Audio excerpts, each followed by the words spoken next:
Alhamdulillah, all the praise is to Allah subhanahu wa ta'ala, the creator of all life and all things, the creator of the heavens and earth, and the sustainer of all that are in them. I bear witness there is no God but Allah, and I bear witness that Muhammad is the messenger of Allah and his final prophet. May Allah send his peace and blessings upon Muhammad and Isa and Musa and Ibrahim and Nuh and all of the prophets of Allah. Allah subhanahu wa ta'ala revealed this Quran to his Prophet Muhammad sallallahu alayhi wasallam with guidance for us in how to deal with various groups. There were books that were revealed before the Quran, as Allah stated in the beginning of Surah Ali Imran, that He is the one who أنزل التوراة والإنجيل من قبل هدى للناس وأنزل الفرقان. He revealed التوراة to Musa and Al-Injil, the Gospel, to Isa from before. And now we live in a world that these cultures and these religious groups are in constant contact with each other. For centuries, people were separated. But now, every day on the news, you hear about religious conflict arising between religious groups and between individuals. Some Muslim extremists against some Christian extremists, or Jewish or Hindu, and so on and so forth. And that dominates the headlines. It is unfortunate that the job of the media in our world is just to chase the stories that make headlines. They're not trying to construct a good society or promote harmony or morality. The media thrives on conflict. If there are leaders who are meeting for peace, they don't get much coverage. If faith leaders from different religious denominations come together and they are friends, that's not news. But if two of them argue, it becomes news. So the definition of news is not events and things happen, but bad things that happen that the media feels people would look at.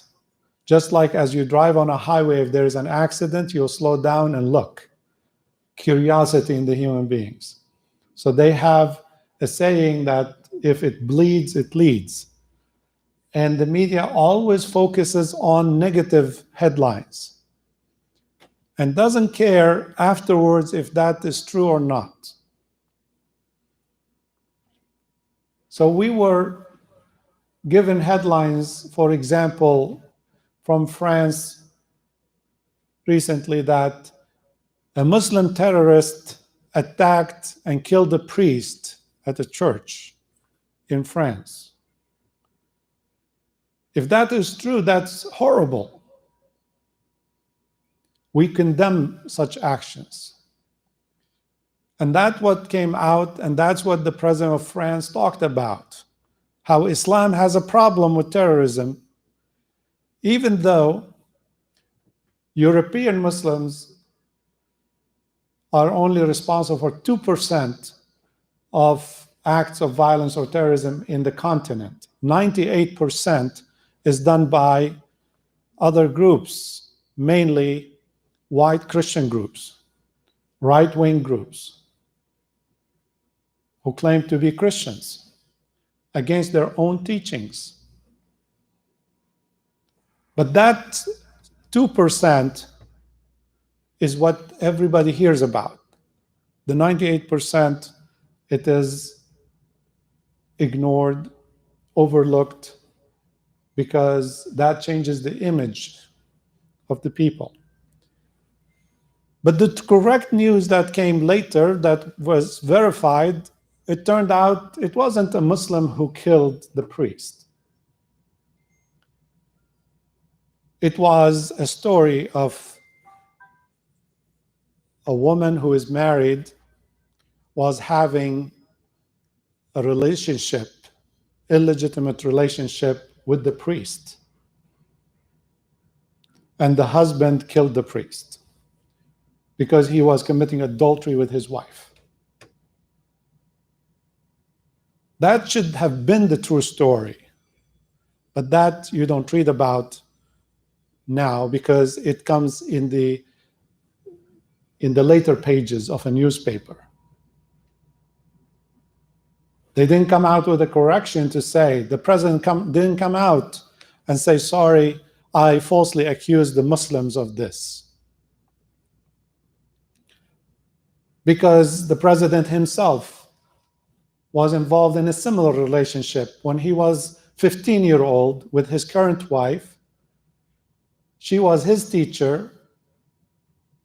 He was 15 and she was 40. She's 25 years older than him. She is married. While she was married, and her own daughter was in the class of Mr. Macron, the teacher was having a relationship with the 15-year-old.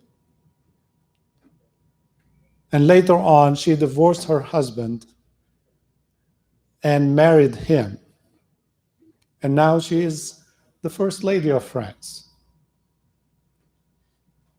So sometimes you have to look at what values the person who is speaking and attacking Islam and saying Islam has a problem. We say Islam doesn't have a problem. You have a problem. You have a problem with decency. You have a problem if France is proud to have someone like you as their leader, then shame on France. What kind of values you are trying to promote in our world? Are those the Christian values that you are boasting about? He has a problem with Muslim girls wearing hijab, Muslim women wearing hijab. That offends their French culture and civilization. Why? It doesn't offend them if they are misusing women, if they are using women as sex objects in their movies, in their commercials, in their marketing of their products around the world. But they have problem when someone is decent, when someone is clean, when someone is pure, when someone is God-fearing, when someone is a good citizen, does not cheat, does not lie, does not drink. That is to them a threat. So you see, there is a model that is very clear. If you study, and we can go on for so many examples that came out, not just in France or Europe, the United States, but worldwide. And that, what we want to go back to the Quran and see what's going on. Why this happens, that they did this and then they are jealous, or they blame us, blame Islam for things that we didn't do. Allah said, قُلْ يَا أَهْلَ الْكِتَابِ هَلْ تَنْقِمُونَ مِنَّا إِلَّا أَنْ آمَنَّا بِمَا أُنزِلَ إِلَيْنَا وَمَا أُنزِلَ مِنْ قَبْلِ وَأَنَّ أَكْثَرَكُمْ فَاسِقُونَ. O people of the book, is the only reason you show animosity towards us is because we believed in what was revealed to us from Allah, the Quran, and we believe in what was revealed to you, the Torah and the Injil, the Gospel, and that the majority of you are fasiqun, transgressors. If you look at the statistics in this country, this supposed unfortunately, many people want to say the United States is a Christian country. It's not. It's a country for all kinds of people. There are a lot of atheists, a lot of Christians, a lot of Jews, a lot of Muslims, a lot of Hindus, a lot of Buddhists, you name it. It doesn't say anywhere in the Constitution this is a Christian country or based on Christianity. But for some people, they insist on that. And we say, is that why this country is leading the world in abuse of women?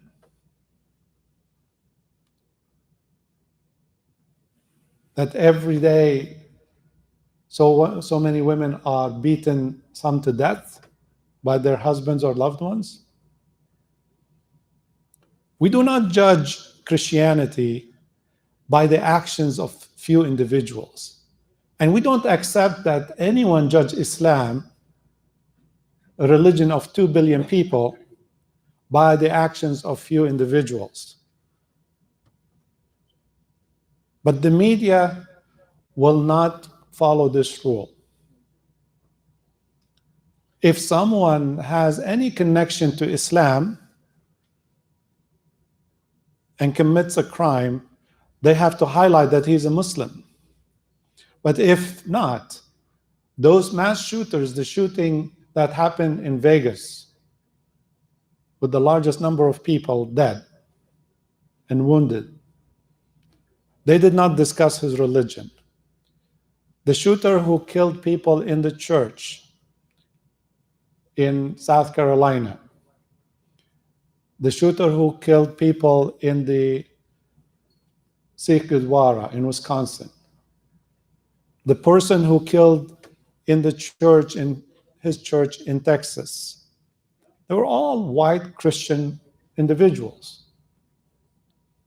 But never religion was brought into it except to say the victims were a church. The person who shot people in the synagogue in Pittsburgh, all of these were white Christian individuals. And we don't believe that Christianity should be brought into the picture as a motive or a reason why these people did what they did. But why the double standard that you bring that up when some Muslim who did not follow the rules of Islam commits a crime, and then you say, Islam has a problem. So our message to Mr. Macron, Islam doesn't have a problem. You as a leader of a big civilized nation, you should know the difference. You should not throw stones when your house is made of glass on the houses of others. But we know why. The reason is, as Allah told us, حَسَدًا مِنْ عِنْدِ أَنفُسِهِمْ مِنْ بَعْدِ مَا تَبَيَّنَ لَهُمُ الْحَقِّ. It's jealousy from their hearts, from themselves. It's nothing to do with you, brother. It's nothing to do with you, sister. You could be as good of a citizen as possible, a law-abiding, tax-paying, following every rule. But just because you are good, you are Muslim, you are wearing hijab, you're going to the masjid, they feel jealousy of that. حَسَدًا مِنْ عِنْدِ أَنفُسِهِمْ مِنْ بَعْدِ مَا تَبَيَّنَ لَهُمُ الْحَقِّ. After the truth has become clear. So what do we do? What Allah wants us to do? He said, فَاعْفُوا وَاصْفَحُوا حَتَّى يَأْتِيَ اللَّهُ بِأَمْرِهِ. He said, forgive. Forgive and forget until Allah comes with His command. Some Muslims feel, if they're doing this, we should do that. Our Islam does not allow us. If they insult our prophet, we cannot insult their prophet because their prophet is our prophet. Isa, Jesus, the son of Mary, is our prophet. Musa, the son of Imran, is our prophet. Ibrahim is our prophet. We can't insult them or their prophet because they insulted our prophet. Our religion forbids us from that. Allah said, وَلَا تَسُبُّوا الَّذِينَ يَدْعُونَ مِن دُونِ اللَّهِ فَيَسُبُّوا اللَّهَ عَدْوًا بِغَيْرِ عِلْمٍ. So don't insult who they worship beside Allah. Even if you believe it's not right, don't insult them, because they will insult Allah in return. They have no reservations. They have no problem making caricatures of the Prophet. They have no problem saying awful things, making bad movies, false about the Prophet or about Islam, because they have no limits. But we have limits. We have limits of decency and limits of respect. فَاعْفُوا وَاصْفَحُوا حَتَّى يَأْتِيَ اللَّهُ بِأَمْرِهِ. Allah is the one who is going to change their hearts and minds. If you go back in history, when the Romans were ruling the Middle East and Europe, and they tried and they waged war and sent armies to destroy Islam. It wasn't just talk, it was actual invasions, but that wasn't successful. Today, Islam is in Europe, and that's why it's upsetting some European leaders to see that Islam is actually the fastest growing religion in Europe. That's why it's upsetting some American leaders and religious leaders, because they see Islam, which is the truth, is spreading among the people. Because if you give Islam freedom, if people can compare the knowledge, the information, and let them choose freely, they will choose Islam. A Danish leader who was behind the movie against Islam, that he made a movie against the Prophet called Fitna. He was leading the charge against Islam and against the Prophet. After studying Islam for a year, he accepted Islam. And now he formed a new party, Muslim party, in his country. That's the power of Islam. Abu Sufyan fought the Prophet ﷺ, waged campaigns of falsehoods against him. But at the end, Abu Sufyan accepted Islam.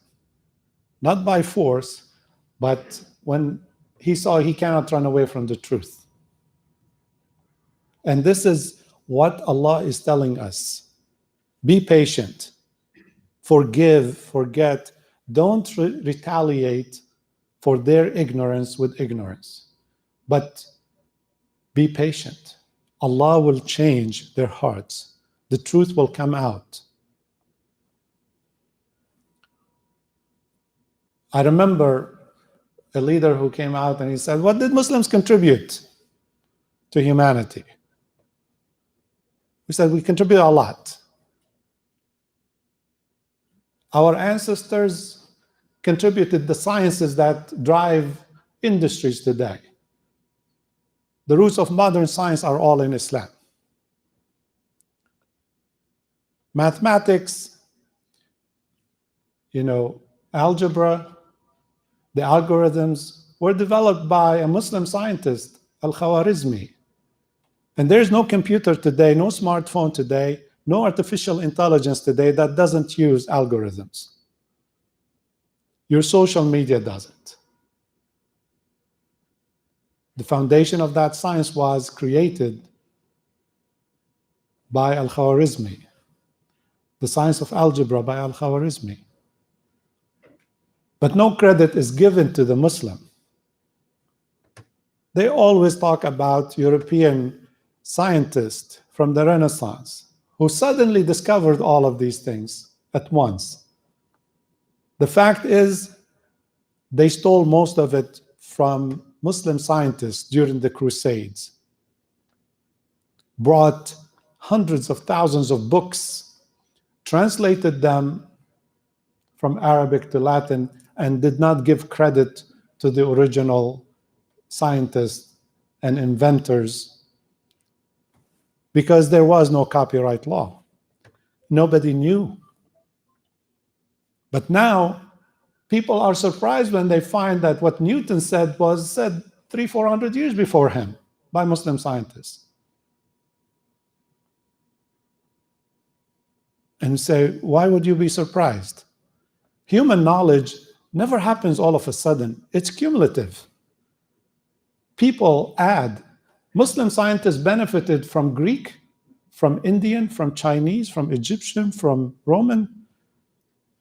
They translated their works, and they gave them credit for what they did right and corrected what they did wrong. And then they built in Dar al-Hikmah in Baghdad a new age of learning and science. In medicine, in chemistry, in physics, in astronomy, in every field. But you hardly ever hear their names. And that's why so many young Muslims feel like, yeah, what did Muslims contribute? Because most Muslims don't know their history. I want to give you a recent example. We are right in the midst of COVID-19. This pandemic that hit the entire world, already over 50 million worldwide, and close to 11 million Americans have been infected with it, including the president. And today, over 130 of his Secret Service are infected with it or quarantined because of it. Many in his cabinet. This disease that crippled economies like ours, and millions of people lost their jobs, and trillions of dollars were spent. And big corporations, big pharmaceutical companies are chasing the vaccine, trying to find the vaccine.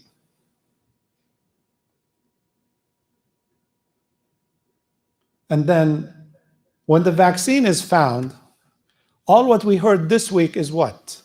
Pfizer, the American pharmaceutical company, Pfizer, their vaccine, they found the vaccine, and the vaccine is 90% effective. Great news for the world. Pfizer did not find the vaccine. The people who found the vaccine are two Muslim, Turkish, German citizens. These two scientists, a man and his wife, Ugur Shaheen and his wife, he's 55 and she's 53. They are originally from the town of Hatay or Antakya in eastern Turkey. They live in Germany, and in 2008 they created a company, BioNTech. And their research focuses on oncology to fight cancer. And when this challenge that faced the world came, they put their energies into developing a vaccine. And these power couple, they found the vaccine and they developed the vaccine. And then Pfizer took the vaccine to make trials on 43,000 people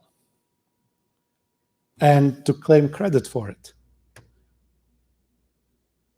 But I didn't see all over the news two Muslim scientists, two Muslim doctors.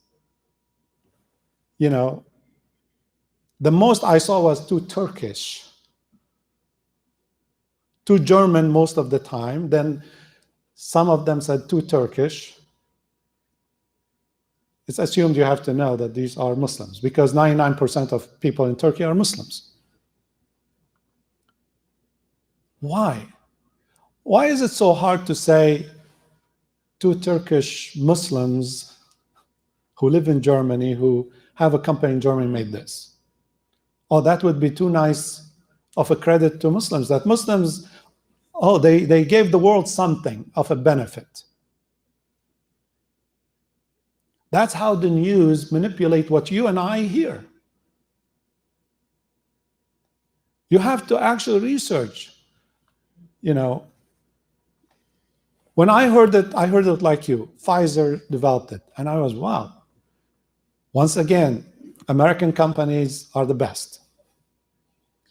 But then I start reading about this other company, this small German company. So I said, who's this small German company? Read more about it, find, oh, they are the ones who actually found the vaccine or made the vaccine. And then I read that this company is founded by husband and wife, Turkish, German citizens. It got more interesting. My brothers and sisters, as we live in this world, there is information war going on. This war on what you and I should know or shouldn't know, what the people should know or shouldn't know. The news media wants to demonize certain group, they can. They want to lift up another group, they can. I want to give you another example. It has nothing to do with Muslims, it's how the media operates. 100 years ago exactly, in 1920, in the city of Ocoee, west of Orlando in Orange County, there was a massacre on election day, on November 3rd, 1920, 100 years ago exactly, to our election day. There was a massacre. The people in that area did not want African Americans to go out and vote. Threatened them, don't go out and vote. When they went out to vote, many of them were killed and lynched, hanged from trees, their homes burned, their property stolen. They even did not give their families the chance to bury their dead. Their descendants don't know where their graves are. And I was looking at the newspaper, the Orlando Morning Sun of 1920, the predecessor to Orlando Sentinel. And the headline is that there was a Republican landslide and that two white men were killed by election day violence.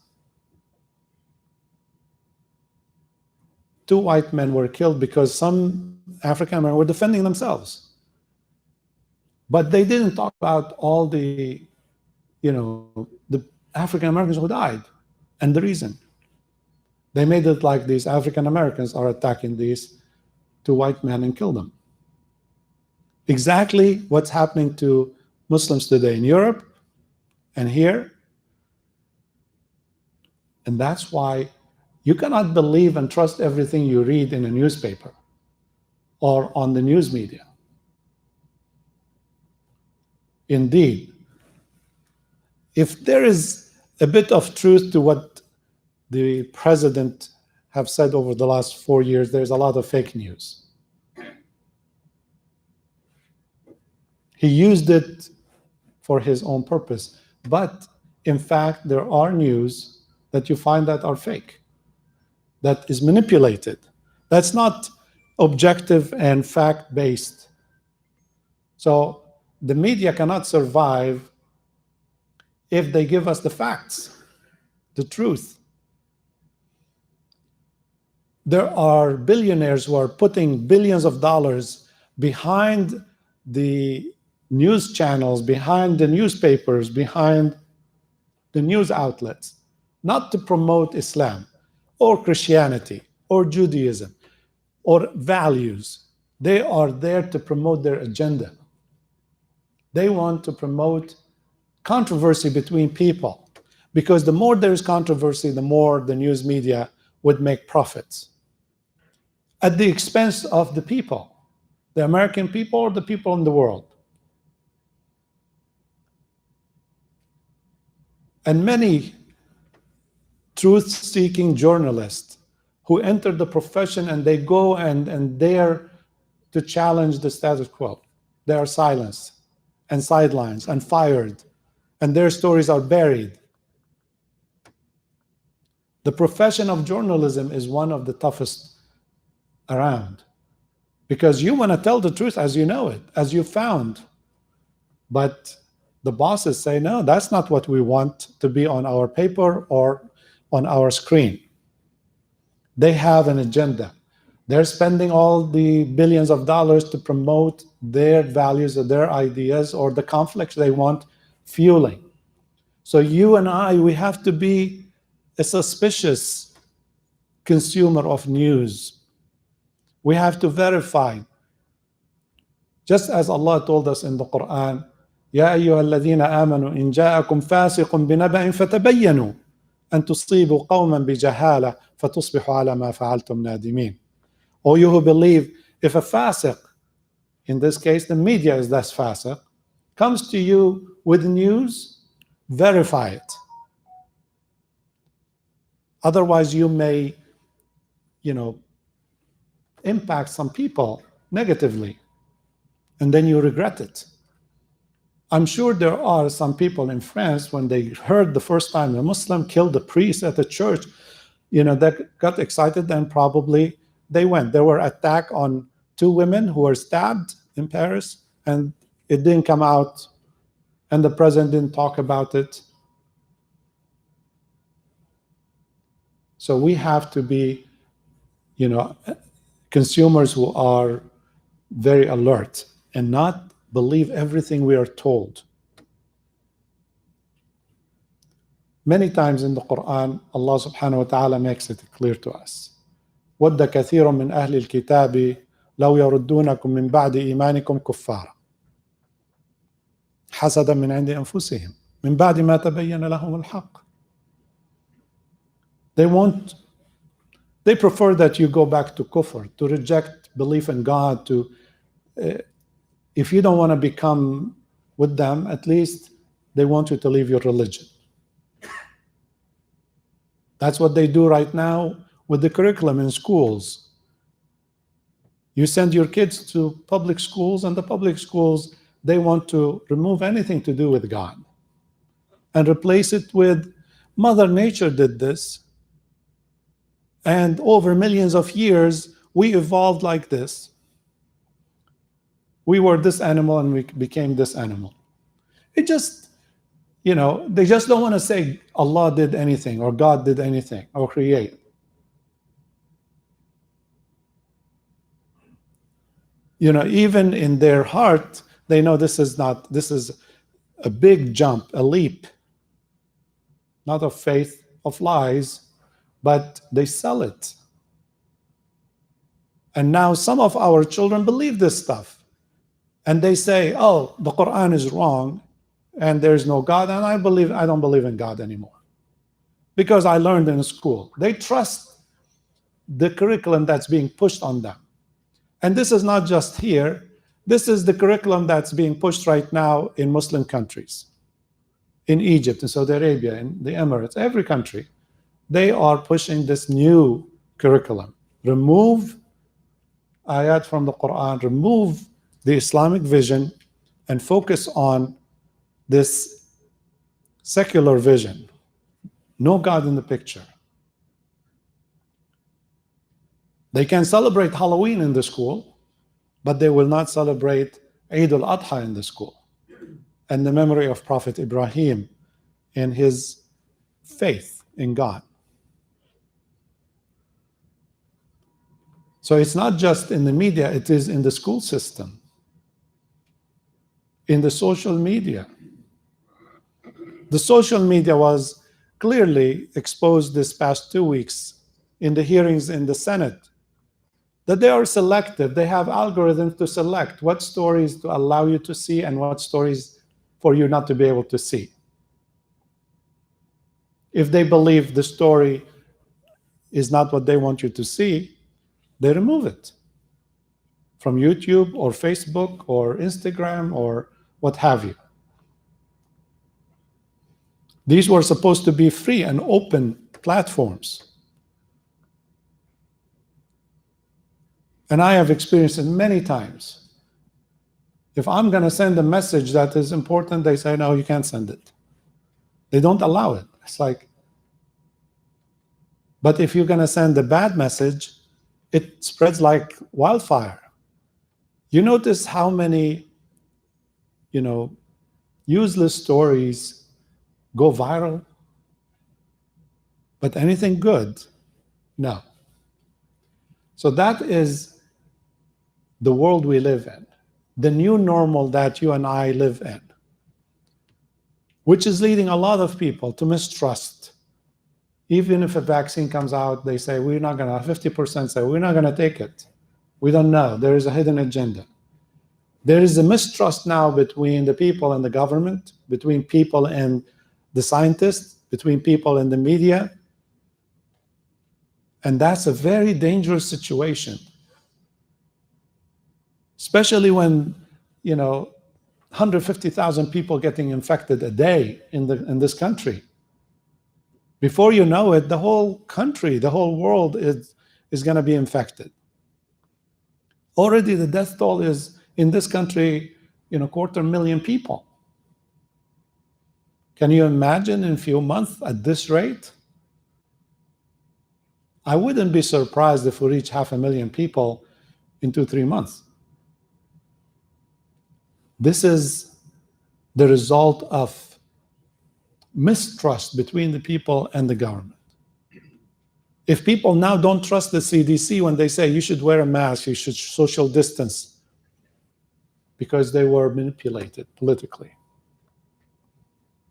So we come back to something important.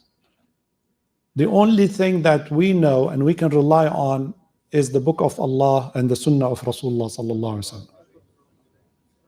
Because Allah subhanahu wa ta'ala is not Republican or Democrat, is not for men against women or for women against men, is not for Arabs against Europeans or for Europeans against Arabs. Allah, the creator of everyone, loves everyone equally.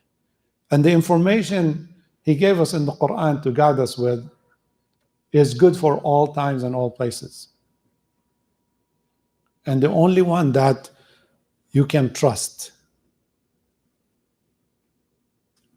and that is Al-Haqq Al-Mubin. فَمَاذَا بَعْدَ الْحَقِّ إِلَّا الضَّلَالِ. After this, after the Quran, it's all ambiguity and loss. Rasulullah sallallahu alayhi wasallam taught us that we have to rely on ourselves. We have to find the facts. We have to follow the truth. Okay? Allah in the Quran said, يَا أَيُّهَا الَّذِينَ آمَنُوا اتَّقُوا اللَّهَ وَكُونُوا مَعَ الصَّادِقِينَ. O you believe, be reverent of Allah and be with those who are truthful. We want the truth.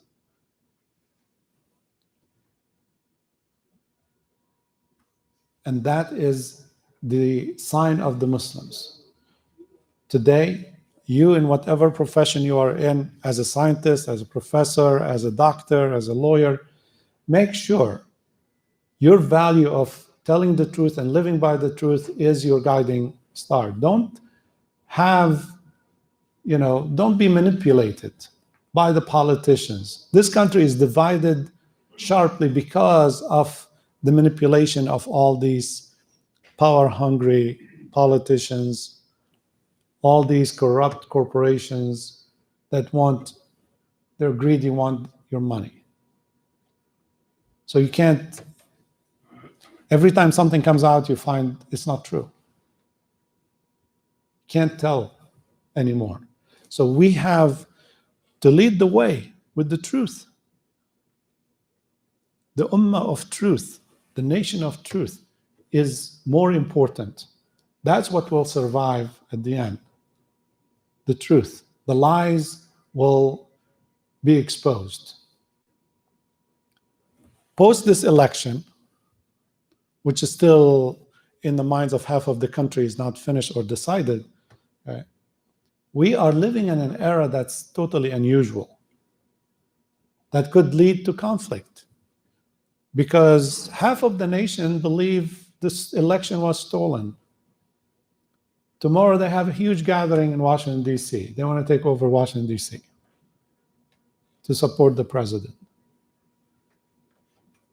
We need truth reconciliation in this country. Restore trust between leaders and the lay people, between the scientific community and the American people. You probably have seen many shared videos about conspiracy theories, about the vaccine, about the pandemic, about this. The pandemic is real. People are dying. People are getting sick. Don't wait till it happened to you or your loved one to say, oh, I didn't know. Take your precautions. We asked the Muslim doctors who we trust, and they said, this is real. How did it start? That's a different story. But is it happening and is it affecting people? Are people getting sick and dying? Yes. It's even having, mental impact for those people who get infected. So the best scenario is never to be infected with it. This week, we have seen shutdowns across Europe, in England, in France, in Germany. Even some states here are considering shutdowns again. And one of the top advisors to the new president-elect, he is saying we need probably 4 to 6 weeks of complete shutdown of the entire country for this to work, to slow down the virus spread. And if that happens, you have to be ready. If you can't get out, if you can't go to work, so plan ahead, because there will be chaos. A lot of people are not going to take that or accept to do that. So we have to be alert and we have to follow the facts. May Allah subhanahu wa ta'ala guide us through these difficult, challenging times, and may Allah protect all the people. أقول قولي هذا وأستغفر الله لي ولكم.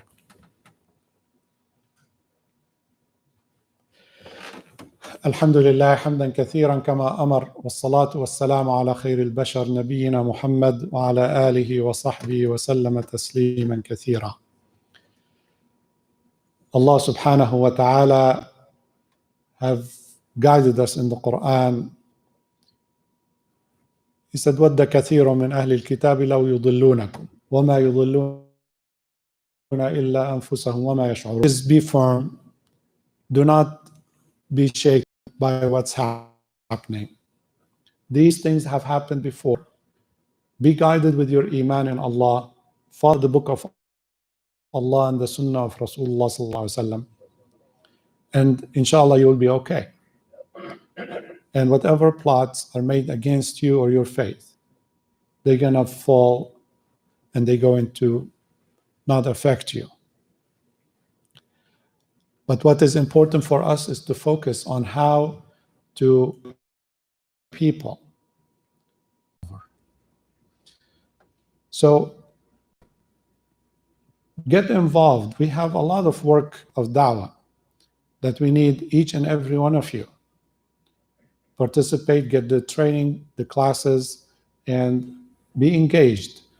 Right now, through social media, it becomes much easier to reach people. But we need all of you to do your part. Just like the Sahaba Radwanullahi alayhim, they delivered Islam to us, we need to deliver it to the world. Because Islam, think about it, is like the real vaccine for the illnesses of the minds and hearts of people. Because you can cure the body, but if the heart and mind are no good, if that person is going to end up in hell, whose responsibility it is?